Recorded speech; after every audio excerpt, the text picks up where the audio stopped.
Hi, I'm Wendy Gardiner, and I have the greatest of pleasure of bringing to you my Scandi Christmas Stocking. This is a very simple project to do, just takes 2 fat quarters, a few trims and some wadding. And this is what you're going to achieve. So let's get started. So the first thing we need to do is cut out the various pieces to create the Scandi stocking. Now, this is made from 2 fat quarters or 2 fabric remnants, it's entirely up to you.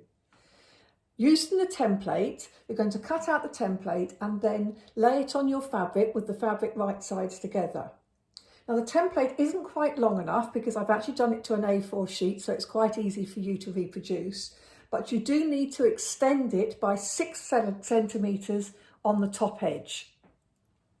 You also need to add 1.5 centimetres around all the edges. So lay your template on, add your centimetres around the edge, add your height and then cut out.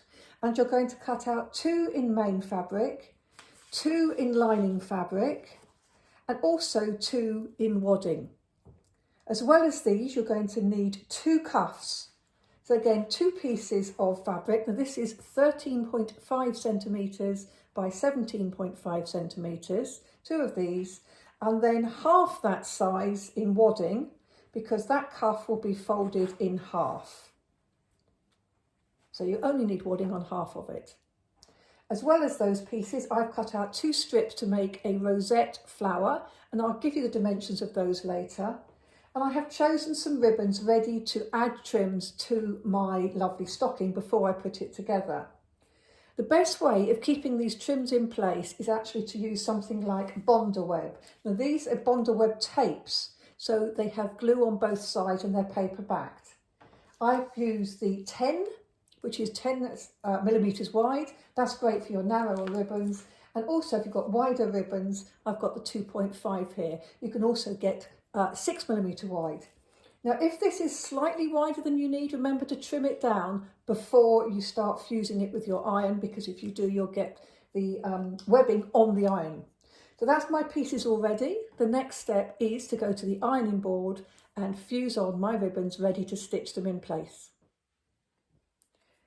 I started off by drawing a line 1 inch or 2.5 centimetres from that top edge. This is the new extended top edge. So I've drawn that across there and I've used a friction peg which will iron away. Now to place my ribbons. Now what I have done is I've already fused the Bondaweb to the back, and on these wider ones, these ribbons are about 2 millimetres wide. So what I've actually done is I've trimmed off a little bit of that Bondaweb before fusing it to the ribbon so that I don't get any of the glue stuck to my iron or to the ironing board. So you peel off the paper backing once you've fused it to the back of your ribbon. And then position your trim in place. Notice I've got an overlap on both long edges. I can also use a press cloth. Now what I have here, just pop these out of the way, is I have the iron-on from Vlieseline. This goes transparent when you make it wet, so you can see through it and you can see what you're going to do. And I'm just going to fuse that trim in place, hold the iron on there for just a few seconds, 5 seconds or more is fine.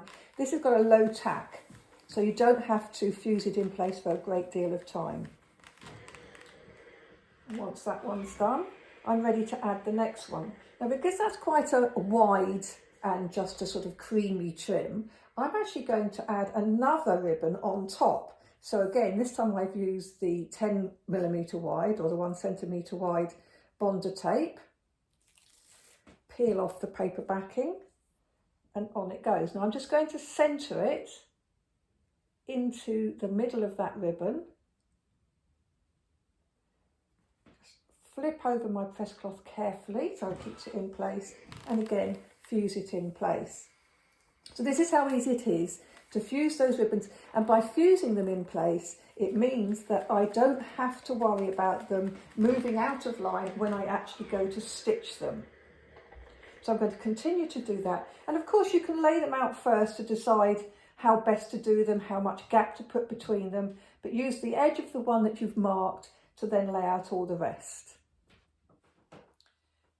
The ribbons are now fused in place, and I've laid them side by side so as I can see they're exactly in line, because when you put the front to the back you want those ribbon trims to line up. I do have a very narrow 3mm wide ribbon here, so you can't use one of these lovely Bonder tapes for those. So instead I've used a fabric glue pen. Using the paper backing from the wider trim, I've just run the pen along one side of the ribbon, and then I can just put that in place on the stocking. I'm not going to put it on because I've already got it on there, but I can just put it in place on there, lining up with the one above, and then that's perfectly done. So they're all ready to sew. So what I'm going to do now is I'm going to put the wadding behind each of these, so that when I attach the ribbons, I'm also attaching the wadding in place, and I'm going to stitch. For a trim that's 1 centimetre or wider, that's down both long edges. For a very narrow trim, I could just do a zigzag along it. So I'll take it to the sewing machine and then stitch. You can use some decorative stitches to stitch your ribbons in place, because remember, they're already anchored nicely with the Bonder tape. I've used a variety of stitches that I particularly like, including simple zigzag stitch. And remember, if you're using a straight stitch down the edge of a trim, you can actually move the needle so that it gets just where you want it to be using your stitch width button. When sewing with a decorative stitch, remember you're just guiding the fabric. Do not push or pull, because the needle is going back, forward, sideways, etc. Now my pieces are ready to put together. Now I'm going to attach the cuff, which I have got the wadding on, so the half wadding is here, the cuff is here, and I'm attaching it to the top edge using a 1 centimetre seam allowance. Now remember, you've got wadding, the cuff, one layer of the stocking and the wadding. So I'm actually going to increase the stitch length just a bit. So I'm actually increasing it to about 2.7, 2.8, because obviously you've got a lot of fabric to go through, so you want a longer stitch.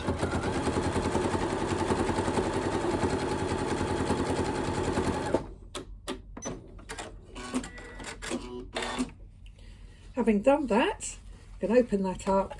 So that is now ready. So that will fold down when I've done the sides. And now you have your complete stocking length. So I'm now going to put fronts to backs, but I'm also going to trap in a little piece of ribbon to make a hanging loop. I've pinned the stocking pieces together, right sides together, and as I said, I've just put in a loop. This is a hanging loop. Now this is a 10 centimetre piece of ribbon, and I positioned it about 1 centimetre down from the cuff wadding. So when that's folded over, it'll be about 1 centimetre from the top. That's in place. Just trap it inside there, and then I'm ready to stitch. And the other thing I have done is I have made sure, as I've pinned it, that the top edges match and each of the ribbons match all the way down the side, so that they're going to look perfect when they're finished. I'm going to take my 1.5 centimetre seam and stitch all the way round. When you get to the curves, you should stop, pivot. I'm just going to take that out and hold that in place. So even though some people will say you can leave the pins in when they're put at right angles, I actually like to take them out. I never risk that.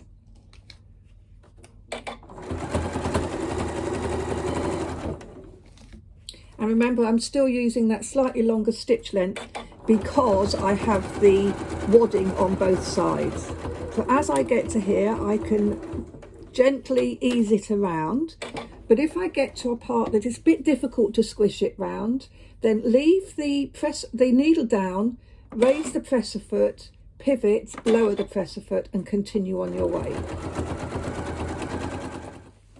Having stitched all round, I'm now going to trim the seams. I've trimmed the straight edges with a pair of scissors, but on the curved, I'm going to use my pinking shears, because this means rather than have to clip into all of the curved area, which you would normally do to help it turn through and lay flat, you've got this lovely pinked edge which will do the job for you. So it's a great way of clipping into your curved seams without having to do it manually. Just use your pinking shears. It's quite tough to cut through all these layers, which is why when I get to the straight edges that don't need the pinked edges, I can just use my regular scissors. So I'm cutting it quite down, so it's sort of cut at least half of the seam allowance away. That's now ready to turn through. I've stitched the lining together, right sides together, stitching all the way around except of course the top opening, and then I've actually trimmed it with pinking shears. I'm now going to turn this through, and once it's turned through I'm going to put these two together so they're right sides together. So I have put the stocking, which is wrong sides out, inside the lining, which is right side out. I'm not worrying too much about getting this perfect because obviously it's all going to be turned back through, but do make sure that the boot is going in the same direction. And then at the top edge here, I have got the lining top edge just lapping the cuff and the top edge of the stocking. I'm then going to turn this cuff down.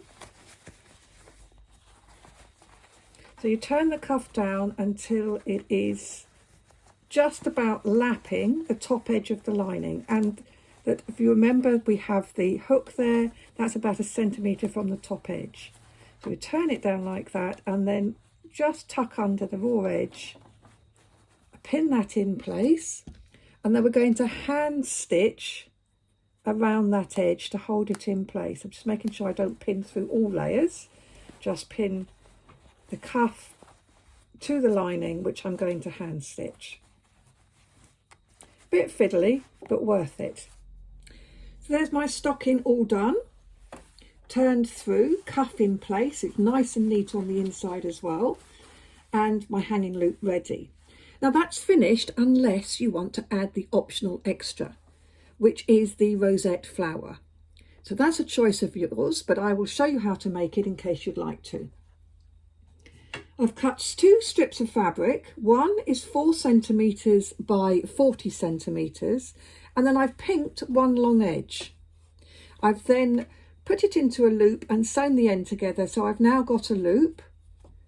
I've done the same thing with the other strip. Now the other strip is 3 centimetres by 30. Again, pink one edge, and then on the other unpinked edge I'm going to use a gathering stitch all the way around, because I'm going to gather this into a circle.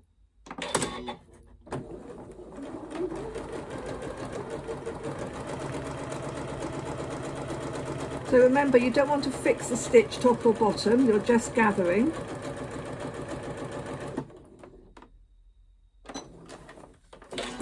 I'm taking it out with lots of lovely thread so that I can pull it up. So if you pull up the stitches and you gather it all together, sometimes you'll find the bobbin thread is easier to pull up and gather. I'm just going to pull it up. I'm pulling it up from both sides. You might find if you're doing this on a longer piece or a thicker piece of fabric, you might need to have 2 rows of gathering stitch.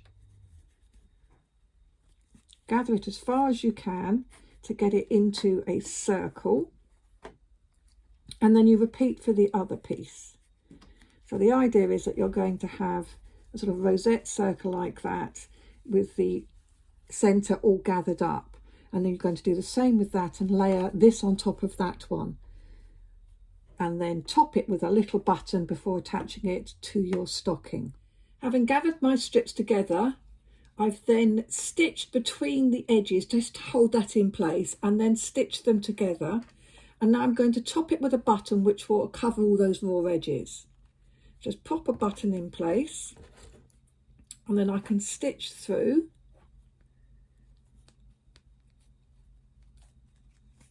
And once I've stitched the button in place, I can then stitch my rosette flower directly onto my stocking.